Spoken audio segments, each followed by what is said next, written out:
All right, so we're live now.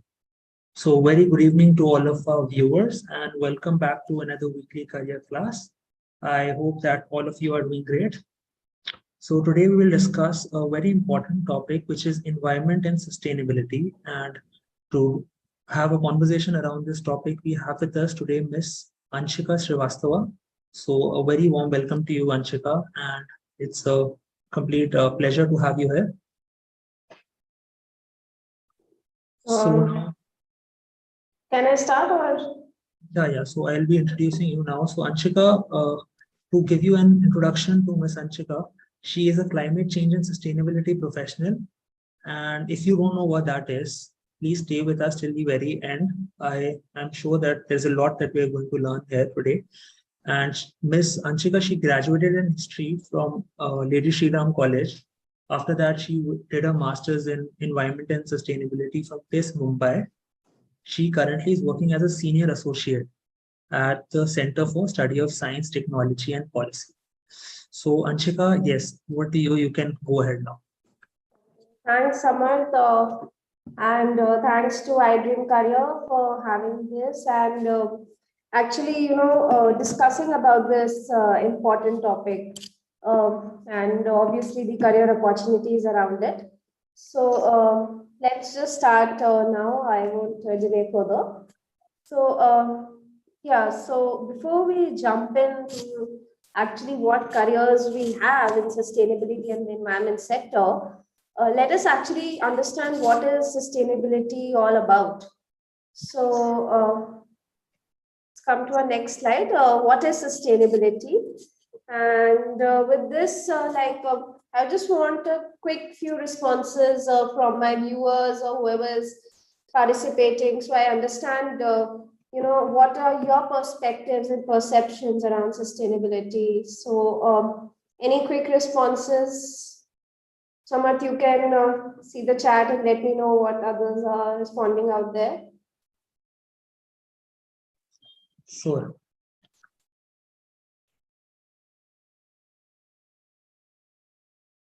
All right, anyone?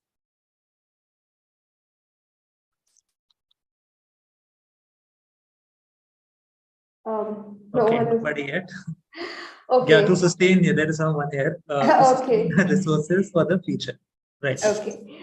Okay. So, you talk to a lot of people today, and over the past few years, you'll hear, a lot of things that, oh, climate change is happening, or we need to have more, judicious use of our natural resources, etc. Or you'll hear about things like, I like to do, for example, urban gardening, or say, for example, some people will say talk about organic farming.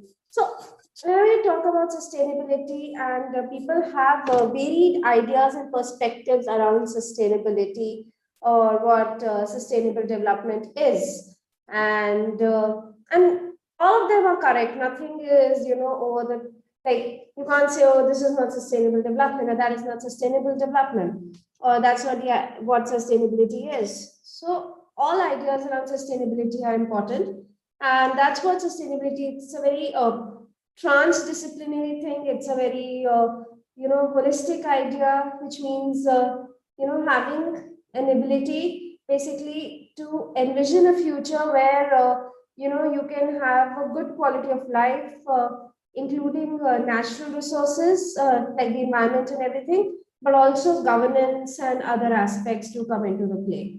So let's see, how did this idea of sustainability come about?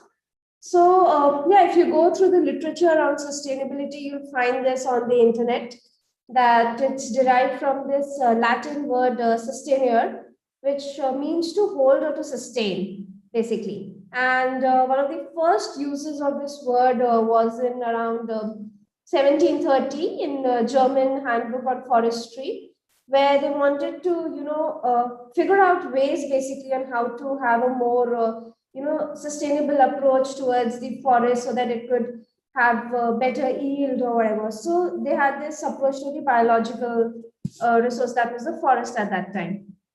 And one of the path-breaking books around 1972, The Limits to Growth, came about, which said that the Earth is a place where there are finite resources, and we need to have use these resources in a way that it can be continued across generations to come.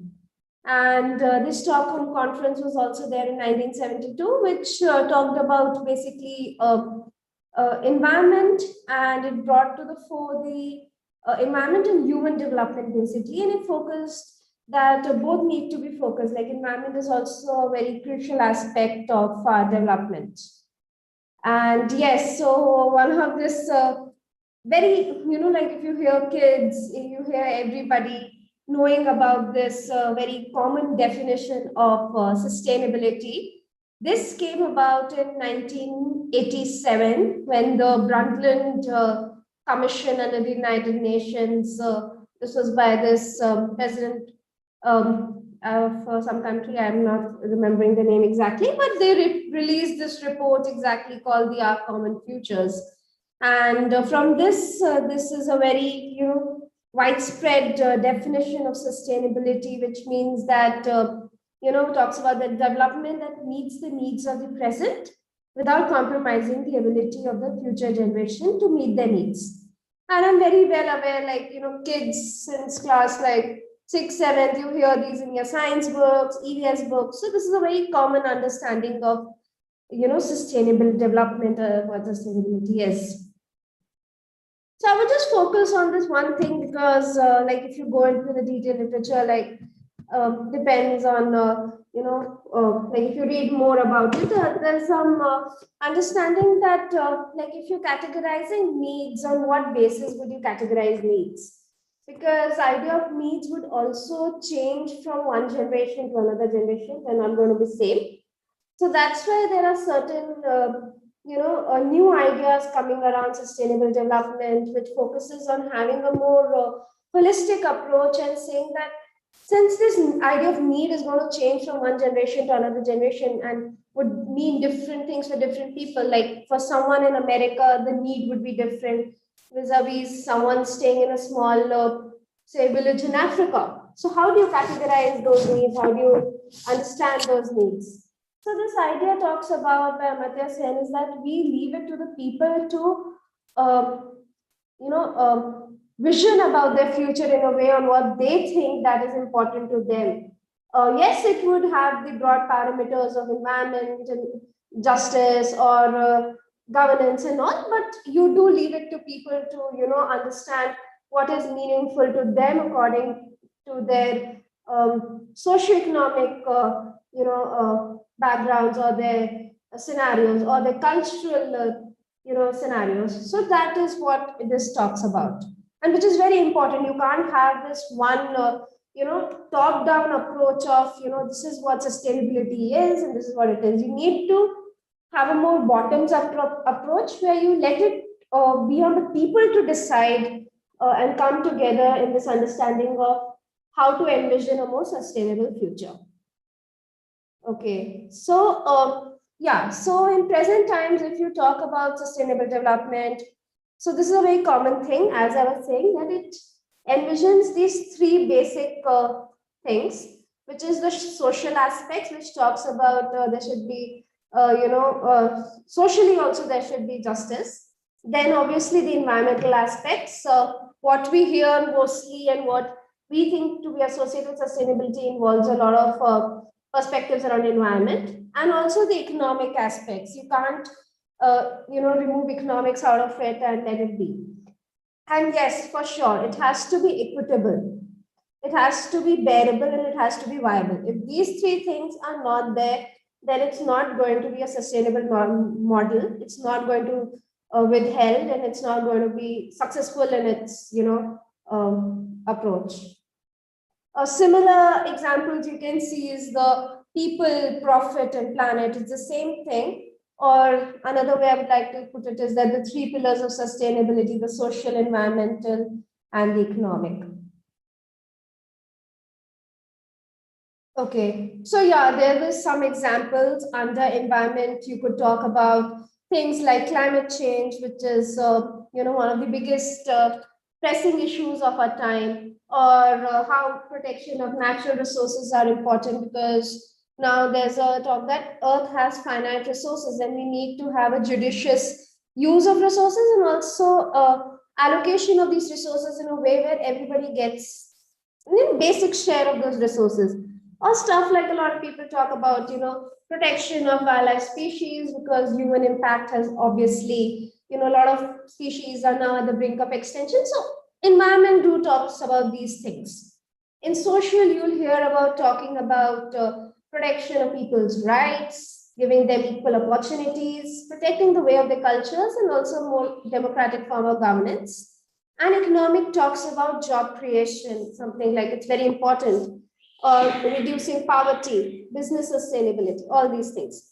And I would like to stress over here that all these three things are at one level. You cannot say that, give importance to, one over the other. It's not like we have to take all these three together when we think about sustainability. Yes, there would be a little bit of, trade-offs here, there. That is fine, but not overall. Like you cannot completely forget about the environment and focus on the economics, or vis-a-vis completely focus on the environment and not talk about the social aspects. I would like to give one example over here that, so we hear a lot about, issues around environment. For example, in climate change, where, so for example, developed countries like, for example, US would ask developing countries, India, or for example, another small developing country, you can say, to reduce their carbon emissions. Oh, yes, I understand that India is one of the global emitters, but still India is a developing nation, and if you go and understand the history, we have not been a large emitter. So we do also have to take into account our economic and social aspects, and along with obviously environmental concerns, bring all of them together and not just focus on the environment aspects.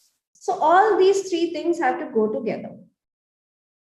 Yeah, so this is the under the United Nations, we have these sustainable development goals, which the UN is really keen and focused on working. There are around 17 goals which focus on various aspects, from poverty, affordable clean energy, sustainable cities, communities, everything from climate action. You can see these 17 goals. And all of them again work in tandem. And obviously, if you see, they cover the three broad spectrums of economic, social, and environment. Okay, so the question is actually, why do we need sustainability?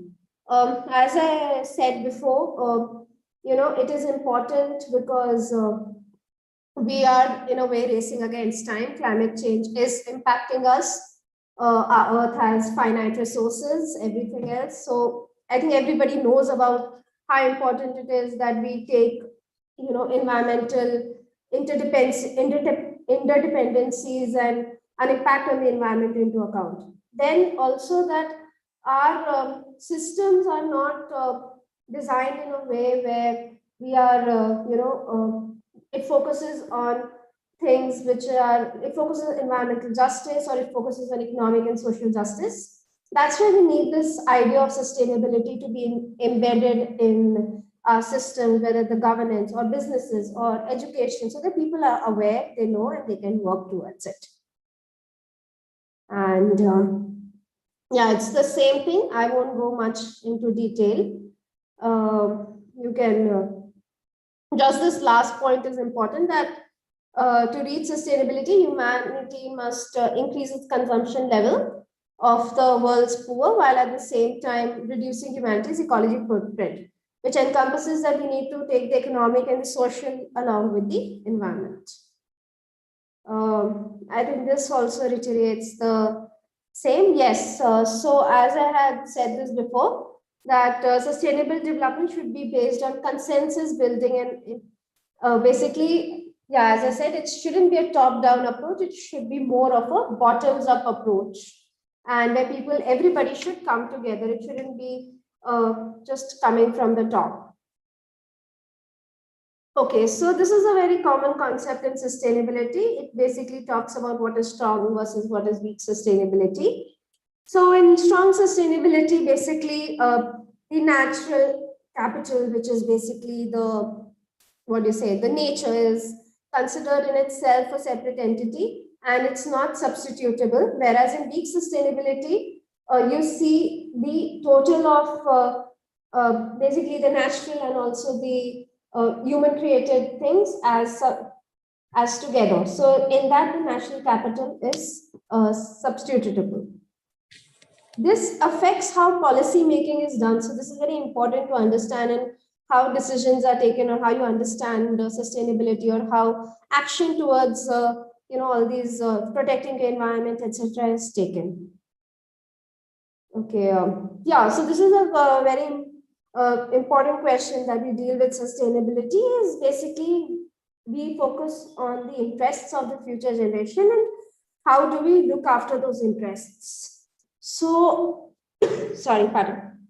Yeah. So this is what we are going to focus on. Like this, basically, this is a major question that comes about in policy making circles or even research and all that. We need to analyze the interests and how do we look after those interests. Basically, in this, I would just like to say that we can have an approach towards sustainability that encompasses people's visions of sustainability themselves. Again, stressing on the fact that not dictating them what to do, but letting them to decide in the future generation, depending upon various circumstances and how they want to understand and frame their world. Okay, how do we actually achieve sustainability? So obviously, at one level, we have awareness. It's very important to be aware of what sustainability is, what are the, how, if you're not aware, it's very difficult to know how to act. So awareness is the first key step towards sustainability. You need to be aware of, your impact. You need to be aware of the environmental crisis, or for example, you need to be aware of the climate change issues. Also, you need to be aware of, possible solutions that are present around you. So you can tweak those changes into your lifestyle or your systems to make and achieve sustainability. Action, as I said, action means getting down on ground, making changes in your systems, governance, businesses, even your personal lives. So that is what action would entail. And accountability is the last aspect. Like you need to basically hold the systems accountable and act towards in a way where you are the one who's taking the charge. So you tomorrow can say to a business that, okay, I don't want to use plastic, or you can tell your government to not. So there would be positive impacts. Say now India is almost banned single-use plastic. So you need to hold your systems accountable. You need to hold your businesses accountable. So accountability is an important aspect to it. This is again the 6 key themes. We have, if you like pathways, we need to have more, collaborative approach, and we need to include a large number of people. Big data, yes, a lot of people are talking about data. So, whether you talk about environmental issues or social, data helps, to make more informed policy decisions. And along with that, technology helps you to solve a lot of crises. So today, big data and technology are one of the key, solutions that are being focused on in creating a more sustainable future. And yes, the other key things that you create a value in a way where people can attach to that kind of a value, where you focus on environmental and other aspects like the social and the governance. And as I said, the collaborative approach and making structures which are more resilient. Okay, so this is a very key important point on why equity is an important aspect. Basically, equity means that, we know that the world is, very unfairly divided. Some people have access to resources more compared to others. So equity means giving basic access, or like the same amount of access to the people who have been deprived or not been privileged enough. And one of the biggest challenges that we see in sustainability is the lack of consideration towards equity, whether it comes from the developed countries, which are like the developed countries towards the developing countries, or vis-a-vis the rich and the poor. So we need to take into account all these aspects of equity into consideration, whether you are at the government level or whether you are at an organizational level, etc., to focus on these things to make sustainability more viable. Like as I said in my previous slides, that it has to be more viable. Otherwise, people would not shift to sustainability. Now, tomorrow, if you tell a small mechanic shops, just around the corner of your home or street, that you now use renewable energy and shift to, it's not possible. He would be making like 10,000 rupees a month or 15,000. It's not possible for him to install solar panels or shift to renewable energy. Whereas you can definitely tell a big company like say Tata's to have a renewable energy at their industries or offices, etc. So we need to take into account all these things when you're suggesting measures into sustainability. We need to take into account whether people can actually adopt these measures and implement. Otherwise, your goal of sustainability would fail. And if people cannot adopt that, you need to provide them with financial and technological solutions. You need to adopt pathways that can make that happen. Because in the long run, everybody would have to be in it together. So that is what equity broadly emphasizes. Okay, the main focus of the session is that why have a career in basically sustainability sector. So in a way, if you would see in the past few years, sustainability has been one of the most fastest growing sectors, like especially like in the past 5 years to a decade, it has been the most fastest growing sectors. Whether you see in opportunities in big companies, NGOs, government levels, etc., everybody is working towards sustainability. So you have job roles, job opportunities at government levels.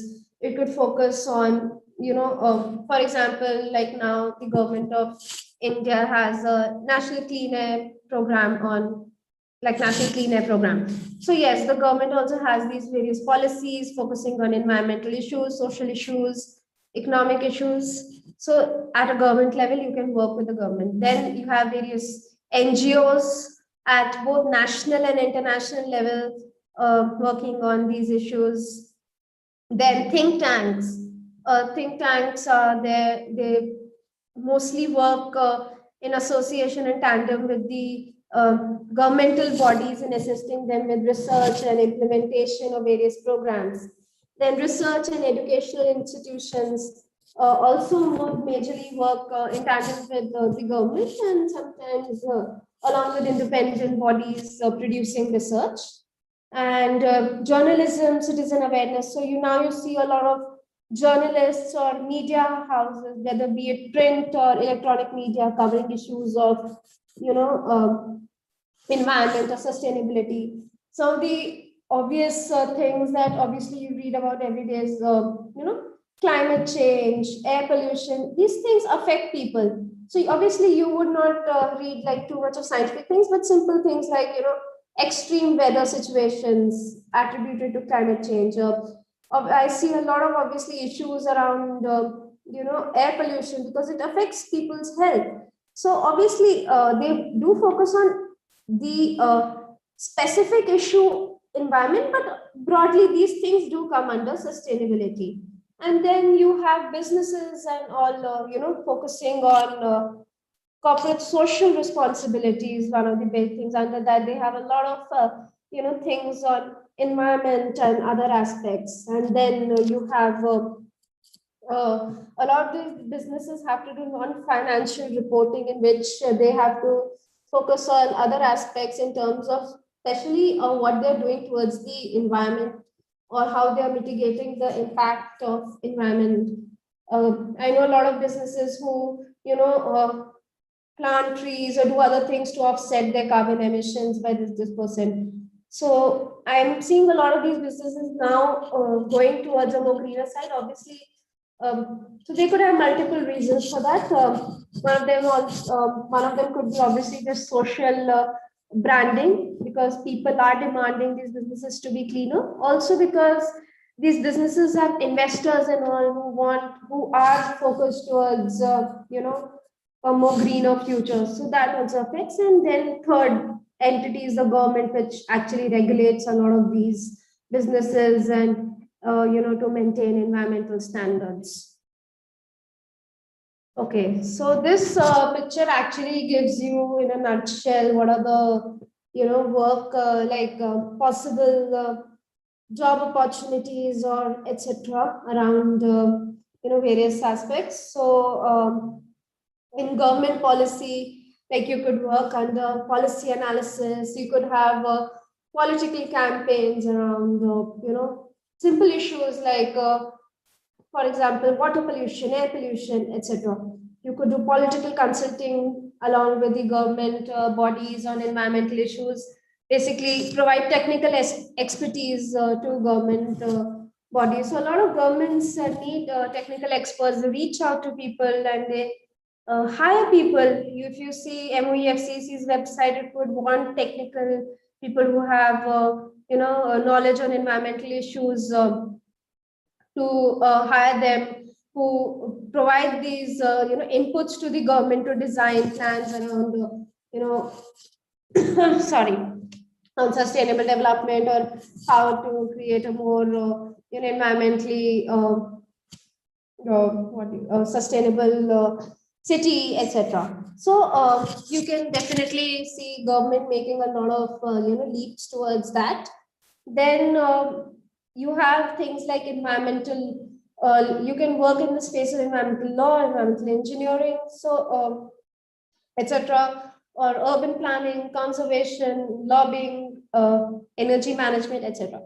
So then you have, as I said, a lot of non-for-profits, NGOs, which also work along the government, but who also work independently.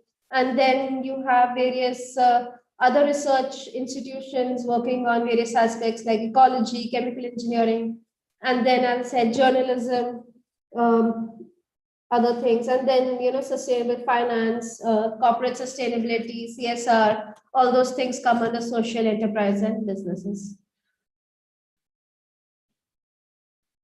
So basically, like a major question is that is there among people. I think someone has raised his hand. Yeah, Anshika, I raised my hand. We would also like you to name a few organizations that are making the most impact in this space. So in your previous slide, you mentioned the broad areas like government, non-government. And so what would be some of the top organizations, Okay, so I'll just go to the previous slide. Yeah, I'll give you some examples.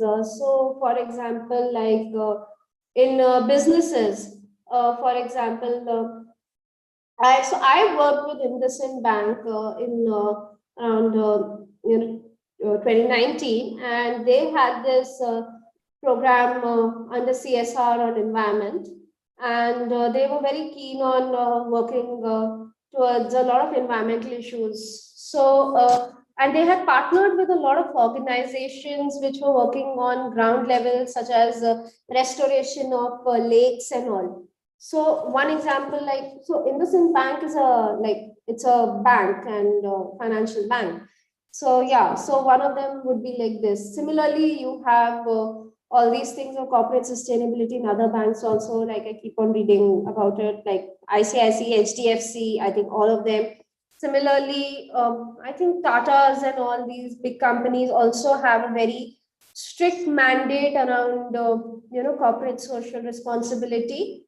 Because actually India has a law about CSR, which says that 2% of your profits over some years have to go towards CSR, and in that, environment is also a major aspect. And then corporate sustainability are also there separately under some of these institutions.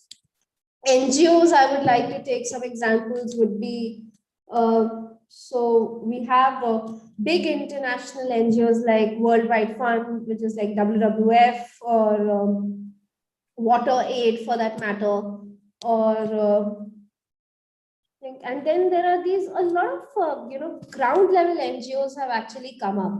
So if you go towards in rural areas and all, so a lot of NGOs have been working at a ground level and in rural areas and all, especially if you around when the government wanted to implement Swachh Bharat. So a lot of NGOs were working on ground along with the municipal corporation or panchayat bodies, everything in implementing these government targets. So you see at one level, obviously there are these big international NGOs, and then at a national level you have like a lot of NGOs working at ground level. Like I can name some, like Vatavaran would be there, based out of Pune. It works on environmental issues and all.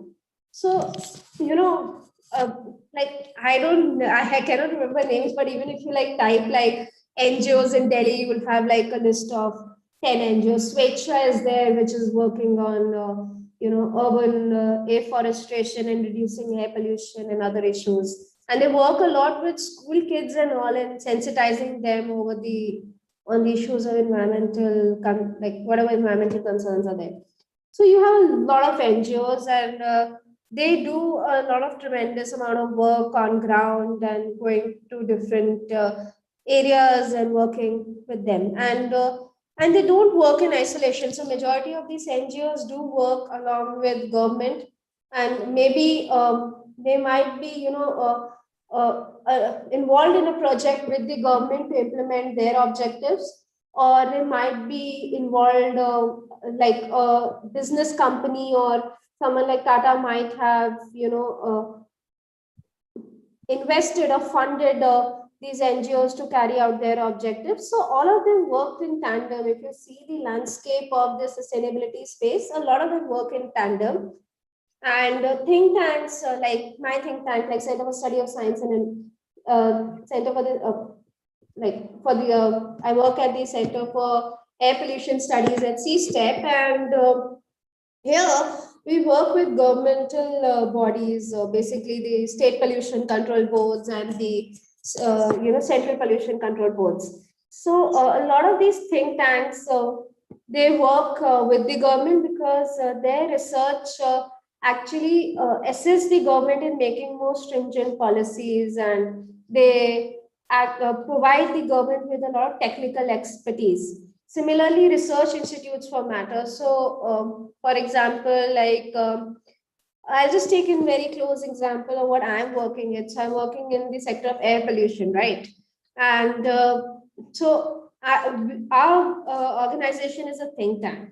But to do primary surveys across India, we work along with the local NGO which does. And then we have also partnered with educational institutions like NITs and IITs. So they feed in their research, and all this research gets collated, and then the government asks for this research. Actually, there's an MOU between the government and these think tanks, and they identify us as their like technical expertise partners, and we provide them with that kind of scientific evidence and knowledge, which can assist them in making that kind of policy decisions. So IIT Kanpur, I think, is working a lot on air pollution, and then other IIT Delhi, etc. So you see a lot of these research, educational institutions working and providing their research. So that's why I would say the landscape is very,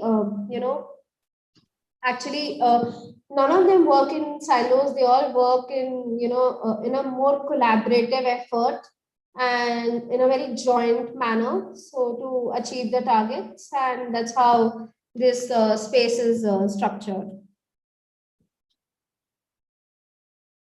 All right. Thank you, Anshika. Thank you for that. Okay, so basically, yeah. So how do you have a career in sustainability? And a lot of people ask this, that because they have not taken a course on sustainability, or they haven't studied sustainability at their graduation level or their master level, and then they want to get into the field of sustainability. So how should you go about having a field, like a career in sustainability? So basically, I don't, so in my experience of working in the sector, I've met people who have come from varied backgrounds and done varied things, and are still working in this sector and contributing from what their qualification and skill is. So basically, so see, for example, I'm a history graduate and I did masters in climate change and sustainability studies. So it's completely very interlinked. Like if you people ask me, okay, from history you jump to climate change, and how did first of all that jump happened, and then you're having a career in sustainability. But it's completely fine, like because you do bring in your perspective around history or understanding of the politics or understanding of the society and social sciences around it, and you can have your career around sustainability. Similarly, for that matter, I have colleagues who have done simple, engineering. They're from engineering background. So obviously, like they have their own particular skills. They must be good at, say, modeling data, or some other technical expertise, or working with data, or creating certain platforms which can access various things. So they bring in their skill around data analytics or modeling, for that matter. Or you would have so yeah, yesterday I was at this conference on India Cleaner Summit, and so it's our conference, it's a flagship event, and then there we saw a lot of doctors working on this issue of air pollution and sustainability. So they are medical, like they're medical practitioners and they're doctors, and they are very active in the space of basically air pollution and all, because it impacts the students' health majorly. So, see, a doctor is working in sustainability. So, and then I have literature graduates, journalists who cover issues and write about sustainability. Then I have people who have done MBAs and all, working in the field of sustainability. Basically, they would work in a, basically an organization, and which would be working towards sustainability, and they would be managing projects and all around sustainability. So everybody is getting their own skills, qualifications, understanding, perspectives around sustainability. There is, and actually this is what makes the, field so transdisciplinary and interesting, because everybody brings in their own ideas and understanding. So you have this holistic picture of what sustainability is all about. And that is what is very important to have.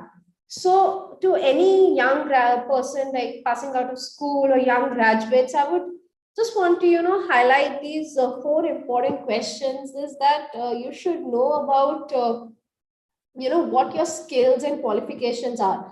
So whether you are a medical professional, whether you are a social scientist, whether you are a scientist, whether you are interested in economics, MBA graduate, a teacher, or even a mother for that matter, you don't need to be, yes, like there's this group Warrior Moms, which, it's run by this Mrs. Bhavin Kandari, and it goes out, and there are mothers working there, and they go out to the ground and they talk about air pollution to people, especially mothers whose kids are affected by air pollution. So you don't need to have a particular, only these skill sets are needed to enter the sustainability field. You can be anybody. You can come from any background and anything, and you can work in those various, whatever career opportunities that I said mentioned before, like in the government sector, etc. So you should but that you should be aware about your skills and qualifications. Then the second question that you need to ask is what issues you want to tackle, whether you want to work at the ground level with people, whether you want to work in whether you're interested in making businesses more sustainable, or whether you want to implement a better policy. So that will help you analyze whether you want to work with the government institutions, whether you want to work with an NGO, whether you want to work with a corporate organization, whether you want to work as a teacher, whether you want to work as like a journalist. So you need to understand what issues you need to tackle and what are your interests. Basically, like, okay, some people would say, okay, I'm not interested in working in a corporate setup at all because I don't like it. Or some people are interested in saying that, oh, I don't like too much of the technical side of sustainability. I want to go out and be there, interact with people, have that kind of an approach. So you need to know what your interests are. And then the last thing, as I mentioned, you need to focus on what type of an industry and organization you want to work in. So all these 4 questions are very important. And the moment you would know this, you would know how to get into the field and how to play on your strengths and interests and offer to your prospective employer actually what they are looking for. So somebody, for example, like so we do, for example, like we do a lot of modeling and data in our organization on air quality and everything else. So for that, yes, we do need someone who broadly understands air pollution and other aspects of it, but we need someone who's more knowledgeable and has more insights into basic technical stuff of modeling, getting the data. So we don't need someone who knows, okay, all the air pollution details, etc. So that person, whoever, like if you're interested in modeling and all, everything, the aspects of coding and also you can get into that industry. You don't need to, specifically have, knowledge about air pollution or sustainability or whichever like specific field you're getting. You can learn it a little bit on the way also. Or similarly, like, if you're interested in working on policies and also if you're from a political science background or some, even MBA graduates are now, a lot of them are working with the government because a lot of these government projects, obviously, they're talking about sustainability, environment, etc. It from everyday work would be very managerial. It would be talking to clients. It would be talking to stakeholders. It would be getting the projects done. So MBA graduates can definitely do that because they would have an understanding about how to run a project, interact with clients, etc. So you don't need to actually, have a career in sustainability for that matter. Or suppose if you're like a teacher and you want to talk to your students about sustainability, you can very well, have classes in your school or at college level, etc., on sustainability and issues and talk to them. So, you can see people coming from such diverse backgrounds and bringing in such diverse perspectives around sustainability, and that's what is actually interesting and very important also. So yeah, so the next slide is actually I think in this I would just like to actually focus on the thing that is the career in sustainability rewarding. So basically this would actually focus on 2 important aspects, or maybe actually 3 important aspects. At the end of the day, if you're working in, for example, Deloitte or some like an NGO or with the government, it's a job for you. You're going to go there, you're going to work there, and you're going to come back. So you need to take into account, number 1 is that your job satisfaction. Whether are you doing what you wish to do? Are you getting the best growth opportunities? Are you happy at your workspace? All those things do matter. Second thing, obviously, I would say is, your career is determined a lot by what your remuneration is, what you get paid. It is very important.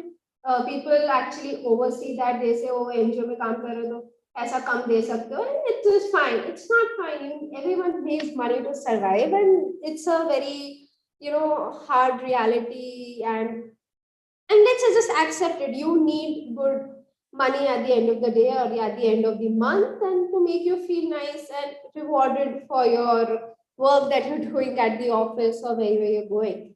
And the third thing is very important is the work-life balance. So you need to take into consideration these three things when you're having career around sustainability. Like any other field, these three things are important. And if these three things match you, I think you would have a rewarding career in sustainability. And obviously, if you're passionate about the field, and if you're like I said, that if your company offers you those kind of roles, or if you are getting to do what you wish to do, so obviously you would find it rewarding, and you would find it peaceful. Like at the end of the day, okay, like you are doing your bit by being in this field. Or okay, today if you're an NGO worker, today okay, you went around 200 homes, and you told people about the effects of air pollution, and you told them, for example, please have LPG. Or if you're working with the government, sorry, you assisted the government in implementing a good policy, or framing a good policy, or just simple advocacy, and etc. So that would be important to see. Okay, so yeah, as I mentioned this before, like in a case study, we have government. So at governmental levels, you can work with national level, like at national level, you can work with the government bodies that are there working on environment, wildlife, biodiversity. India has various institutions and bodies which are working on these issues. You can directly work with, say, the Ministry of Environment, Forest and Climate Change. For that, actually, then you will have to go on their website and see what are the job requirements. Like any other company and any other organization, you do see these are the job requirements, and these are the qualifications that are needed. So you would have to see that. You can also work with international level organizations, like UN bodies are there, and other NGOs, etc. So you can work with them. At business level, as I said, that a lot of companies are now working on ESG, and CSR is a very important thing in India. So a lot of companies are working in this. So you can definitely find roles in companies. Even I think the big four companies like Deloitte, EY, and all have work on climate change, environment. They are doing modeling, data analytics, and everything. So you can definitely work with these companies. Then research and education. Sorry. So a lot of these research and educational think tanks are working on these issues of sustainability, like I said before. So you can work with a think tank, like there are a lot of think tanks. Like my think tank is there, CSTEP. Then there is CEW, Council of Energy, Environment and Water at Delhi, or the Center for Policy Research. So there are numerous think tanks which are working in this space on sustainability. Or for that matter, a lot of research and educational institutes like the IITs, NITs, social, like JNU, TISS, everybody, all of them are working towards sustainability. So you can work with these institutes. Basically, majority of the people working here, you can work as a research associate, but these educational institutions are more focused on research, and they work on a lot of research projects. So people along working here are generally pursuing their PhDs and all, but that's not always the case. There are other parts of the project also, like you need someone to coordinate over the project and all. So a lot of people work in there as well. And then at a personal and individual level, I would say that you can have, you can talk about and change your ways. Behavioral change is actually very important if you want to, have a more sustainable and a secure future. You need to adopt more sustainable practices. Simple measures like just segregating your waste into biodegradable and degradable makes a very big effect on quality of air, in general, climate change, etc. So at a personal and an individual level, it's very important that you inculcate and imbibe these habits of sustainability. You spread and talk about sustainability to people, who are not aware in terms of, various aspects of what sustainability is. And that is actually very important. So these you can engage at these multiple levels if you want to achieve it. And that's what should be the goal, that you should look at it in a multi-pronged way and you should focus on it that ways. And I think we could be good to go in achieving our targets on sustainable development. So, okay, we need, these are just few reminders, whoever's working in the industry, to understand that these things are important. So we need to understand that there is no end goal to the idea of sustainability. There is no, okay, this is sustainability, by this year it will be achieved and then we are done. No, it's a ever continuing objective. It will keep on changing. Same 10 years, by, the SDG goals have a time limit till 2030 or 2050. So by that, after that also, it's not like it's the end. There might be some changes. It would depend on the political economics and the social situations at that time. But yes, it's a ever continuing objective where, people keep on changing this aims and targets around sustainability, their ideas around sustainability. And yeah, we need to consider equity and justice as an important aspect of sustainability, especially if you're working in a developing country like India. You have to see whether there are, whatever measures you are suggesting, whether it's a company, whether it's at individual level, whether it's at, at a global level, whether you're working with the government, that, people can actually adopt this. Now, you cannot tell your maid to, start adopting, fancy measures around sustainability. Obviously, her concerns around life are very different. She has to make her daily living. You cannot tell her, okay, you use like organic vegetables. She would be like, oh, why should I use organic vegetables? I don't even get, basic vegetables sometimes properly. So you need to, tell measures to people in a way where actually it's meaningful for them, they can adopt it, and it's financially and feasible to them. So this is very important. When we don't talk about these things, in the, sometimes, our perspectives are very dominated by this Western idea of sustainability. And you see, this is what the challenges are in implementation of sustainability. For example, like since I'm working in air pollution, now you see a lot of these people in rural areas, they still use wood and biomass. So you cannot tell them to shift from not using wood and start using LPG. It's not possible. Some of them don't have money to pay for LPG because it's becoming very expensive. So this is a very major challenge, and you need to consider that all these aspects, and the social and the economic situation or the political situation of a country or a company or anything at that level. If you want to suggest any policy measures or want to implement something around sustainability, which is very, very important. And with this, I think I'll close it and I can open it to Q&A. Thank you, Anshika. Thank you for the presentation. So now we are open to any questions. So either you could unmute yourself and direct a question at Anshika, or you could put it on chat. Meanwhile, Anshika, there is one question we have from a student.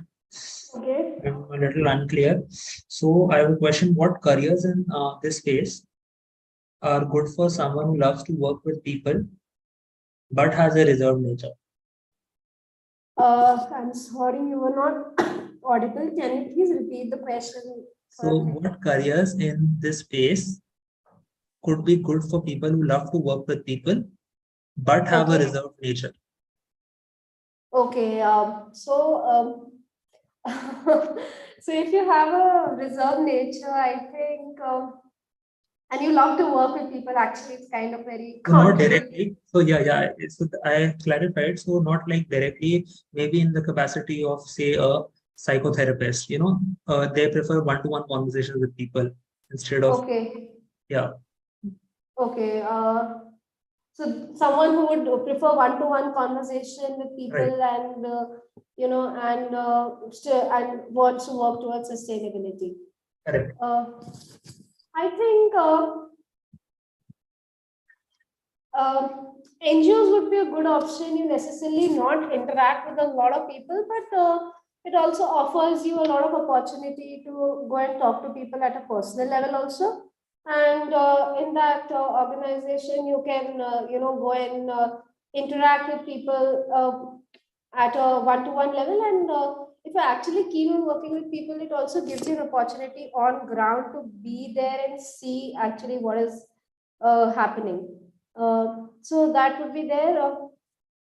And actually, it's not even businesses for that matter. It depends on the businesses. We think of businesses as being only like these big companies. It could be a small startup. It could be anything, even think tanks.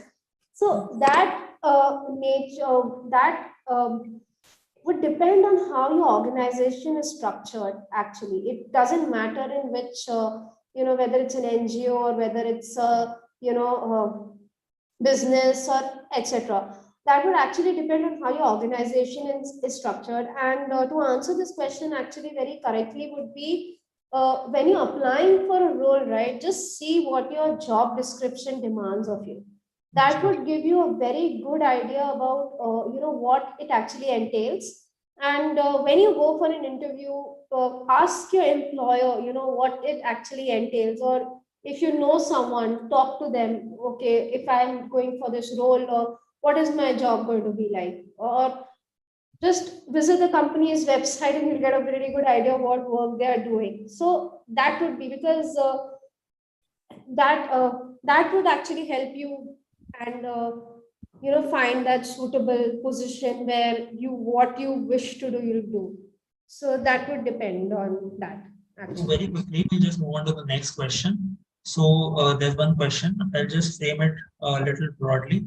So, you mentioned about how people from varying backgrounds can enter this space of sustainability. Yes. So, but if you were to say that if there is a student who wants to directly get into this space, maybe I know there may be multiple paths, but let's say your example, if you could tell us about your example, and usually what are the qualifications that companies, NGOs, or government uh, sector businesses actually look for? Okay, so you want to understand like the qualifications, like if you directly want to jump into this Exactly. career. Right. Yeah, like the short way would be definitely to do a degree around the sustainability. Yes, obviously, because it would mark, but not always, because some job roles are very interdisciplinary in their structure. So I would say I've seen like you know companies hire someone very easily who would be an MBA graduate over a sustainable. Yes, a sustainability professional would have idea about the core of sustainability and all, but the company's objectives are such, and the work that you want to do would be more for them. They think that a MBA graduate is more suitable for that. Dealing with stakeholders. So I have seen these things in my understanding, or someone, if you want to work with government, sure, obviously sustainability, knowledge about sustainability would help, but someone who has more knowledge about law for that matter, or someone who is working in policy making and all, can get a jump ahead you. Or similarly, like so you actually, it all boils down to that you need to, when companies do put out these details and the job description and all, and that will be the best way to know whether you, so because they do put this as minimum qualifications, criteria, requirement and all. So that would help you very good way to gauge and all. Great. So yeah, that would be the best way. Okay, thanks, Anshika. Do we have any more queries?